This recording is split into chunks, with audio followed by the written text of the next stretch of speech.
అందరికి కూడా పేరు పేరున నమస్కారం తెలియజేస్తూ ఈ కార్యక్రమంలో నన్ను భాగస్వామ్యం చేసినటువంటి మీ అందరికి కూడా ప్రత్యేకంగా కృతజ్ఞతలు తెలియజేస్తూ, మిత్రులారా మీరు చెప్పినవన్నిటి కూడా నేను ఏకీభవిస్తా ఉన్నా. దాంతో భాగంగానే కొన్ని వాస్తవాలను మనం మాట్లాడుకుంటే బాగుంటుంది. అవి కొందరికి చేదుగా అనిపించవచ్చు, కొందరికి ఇబ్బందిగా అనిపించవచ్చు, కొందరికి దాంట్లో తప్పులుగా అనిపించవచ్చు. కానీ వాస్తవాలు మనం మాట్లాడుకుంటే కానీ భవిష్యత్తులో మనం ఏం చేయాలనేది ఒక ఆలోచన దొరుకుతుంది అనే విషయంలో వాస్తవాలు మాట్లాడుకోవాల్సినటువంటి అవసరం ఉంది. 10 రకాలైనటువంటి ఆలోచనలు ఉన్నటువంటి వ్యక్తులు ఒక దగ్గర కూడి చర్చ మొదలుపెట్టినప్పుడు ఆ చర్చలోంచి ఒక ఉన్నతమైనటువంటి ఆలోచన, అదేవిధంగా ఒక భవిష్యత్ కార్యాచరణ వెలువడుతుంది అనేది నా యొక్క అభిప్రాయం. కాబట్టి నేను చాలా సూటిగా స్పష్టంగా విషయాల్లోకి వస్తున్నా. అది కొందరికి ఇబ్బంది అనిపిస్తే ఇట్లంగా నన్ను క్షమించాలని చెప్పి నేను ముందుగానే మీ అందరిని కూడా కోరుతా ఉన్నా. అయితే ఇవాళ మన సనాతన ధర్మం కానీ హిందూ సాంప్రదాయాన్ని కానీ కాపాడుకోవాలని ఒక దృఢ సంకల్పంతోన అహర్నిశలు చాలా మంది కూడా కృషి చేస్తూ ఉన్నారు. దానికోసము కంటి మీద కునుకు లేకుండా అలుపంటూ ఎరగక ప్రతి క్షణం కూడా నిరంతరం సనాతన ధర్మాన్ని, హిందూ సమాజాన్ని, హిందూ కుటుంబాలను, హిందూ మహిళలను, హిందూ సంఘాలను, ఆధ్యాత్మిక కార్యక్రమాలు నిర్వహిస్తున్నటువంటి గురువులను, ఆధ్యాత్మిక చింతనలో మునిగి ఉన్నటువంటి గురువులను అందరినీ కూడా ప్రతినిత్యం కాపాడుకుంటూ వాళ్ళందరినీ కూడా కంటికి రెప్పలాగా కాపాడుతున్నటువంటి మాట వాస్తవం. ఇవన్నీ కూడా బాగానే ఉన్నాయి. దాన్ని నేను ఆహ్వానిస్తున్నా, గర్వపడుతున్నా, అదేవిధంగా సంతోషిస్తున్నా కూడా. అయితే ప్రస్తుతం మన హిందూ సాంప్రదాయంలో కోవెలలో కొలువైనటువంటి దేవుడు అందరివాడ కొందరివాడ. కోవెలలో కొలువైనటువంటి కొలిచే దేవుడు అందరివాడ కొందరివాడ అనేది నేను మీ అందరి నుంచి అడుగుతున్నటువంటి ఒక క్వశ్చన్. అయితే ఎక్కడ లేనటువంటి విధంగా ఏ గుడిలో కానీ ఏ దాంట్లో కూడా ఏ మతంలో లేనటువంటి నియమ నిబంధనలు, అదేవిధంగా గుడికి వెళ్ళాలంటే, గుడిని దర్శించుకోవాలంటే, దేవుని దర్శించుకోవాలంటే, మనం ఏదైనా ఆపదలు చెప్పుకోవాలంటే దేవుడు ఓన్లీ ధనికులకు మాత్రమేనా? మధ్యతరగతి పేదవారికి కూడా దేవుడేనా? ఎక్కడ కూడా మనకు కనిపించినటువంటి వింతలు విచిత్రాలు అన్నీ కూడా కేవలము హిందూ దేవాలయాలను మాత్రమే కనిపిస్తాయి అనే విషయం వాస్తవం. మనందరికి ప్రతిరోజు కనిపించే కొన్ని విషయాలు మీ ముందర పెడతా. ఇంకా కనిపించని విషయాలు చాలా వరకు కూడా ఉంటాయి. అవి మరెప్పుడైనా చర్చించుకుందాం. అయితే కనిపించే విషయాలనే మీ ముందు పెడతా. ఒక సామాన్యమైనటువంటి కుటుంబం గుడిలో కోవెల్లో ఉన్నటువంటి కోవెల్లో కొలువైనటువంటి దేవుడిని దర్శించుకోవాలంటే మనం మొదటి నుంచి మొదలు పెడదాం. ఓ కుటుంబము, మధ్యతరగతి కుటుంబమే తీసుకుందాం. మధ్యతరగతి కుటుంబము ఒక వెహికల్ వేసుకొని గుడికి వెళ్తే పార్కింగ్ దగ్గర మినిమం 50 నుంచి 100 రూపాయలకు తక్కువగా పార్కింగ్ ఉండదు. బండి పార్కింగ్ లో పెట్టేస్తాం. అక్కడ నుంచి మళ్ళీ గుడి దగ్గరికి వెళ్తే చెప్పుల స్టాండ్ ఉంటుంది. గుడి దగ్గరికి వెళ్తే చెప్పుల స్టాండ్, అక్కడ ఒక జోడికి 10 రూపాయలు చొప్పున అక్కడ. దాని తర్వాత సెల్ ఫోన్ డిపాజిట్ చేసే కౌంటర్ ఉంటుంది. ఆ కౌంటర్లో 10 రూపాయలు పెట్టి సెల్ ఫోన్ డిపాజిట్ చేయాలి. రెండోది ఇంకా ఇది ఒకటి. రెండోది వచ్చేసి ఇక్కడ దేవుడు ఎవరికి ఎంత విలువైనటువంటి సమయంలో దర్శనం ఇస్తాడు అనేది ఇక్కడ మొదలవుతుంది.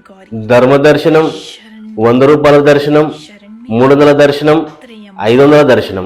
ఇప్పుడు నేను మధ్యతరగతి కుటుంబం అయినటువంటి వాడిని నాకు కూడా ఆత్మాభిమానం ఉంటుంది.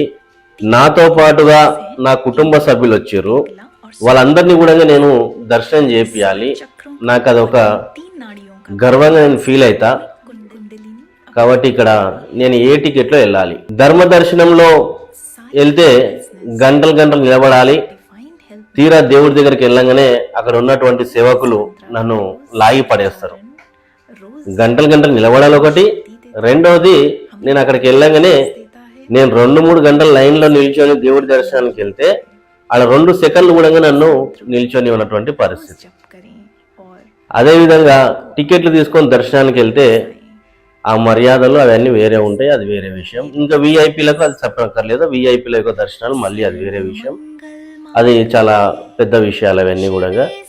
సో మళ్ళీ లోపలికి వెళ్ళిన తర్వాత గోత్రనామాలు చదవాలంటే టికెట్ కావాలి, అర్చన చేయాలంటే టికెట్ కావాలి, మళ్ళీ దానికి సపరేట్గా డబ్బులు, హారతి కావాలంటే మళ్ళీ టికెట్ కావాలి. పంతులు గారు మన దగ్గరకు వచ్చి శటగూపం నెత్తిలో పెట్టి 4 అక్షంతలు జరగడానికి మళ్ళీ డబ్బులు ఇవ్వాలి. తీర్థం తీసుకోవాలంటే మళ్ళీ అక్కడ డబ్బులు ఇవ్వాలి.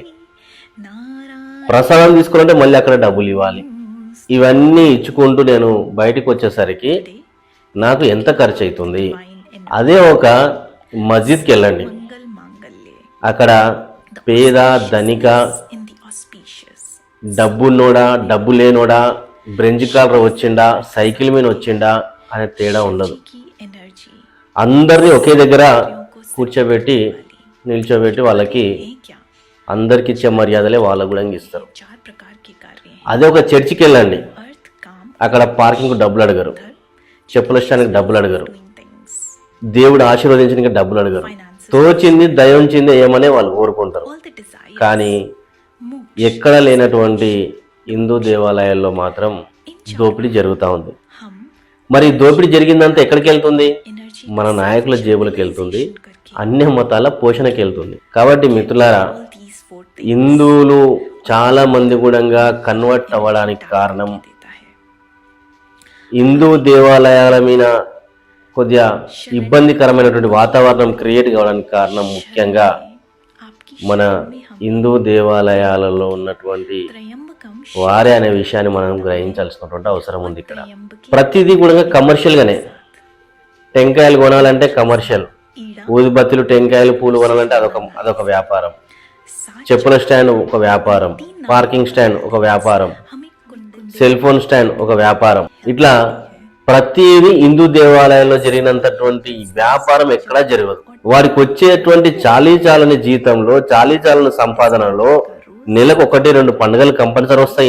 హిందూ సాంప్రదాయంలో నెలకు 1-2 పండుగలు కంపల్సరీ వస్తాయి. ఆ పండుగలకు కావాల్సినవన్నీ కొనిపెట్టాలి. మళ్ళీ కుటుంబ సభ్యులందరూ కూడా బర్త్డేలు, మ్యారేజ్ డేలు, రకరకాల ఫంక్షన్లు అవన్నీ కూడా మళ్ళీ యథావిధిగా అటెండ్ అవ్వాలి. గుడికి వెళ్ళి దర్శనం చేసుకుందామంటే ఇట్లాంటి రకమైనటువంటి దోపిడీ.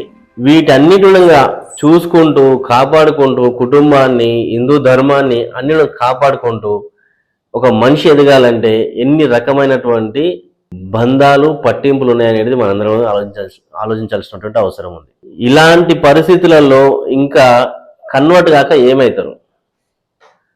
మనందరం చాలా కష్టపడుతున్నాం హిందూ సాంప్రదాయాన్ని, హిందూ మతాన్ని, సనాతన సాంప్రదాయాల్ని కాపాడాలంటని చెప్పి చాలా సంతోషమే.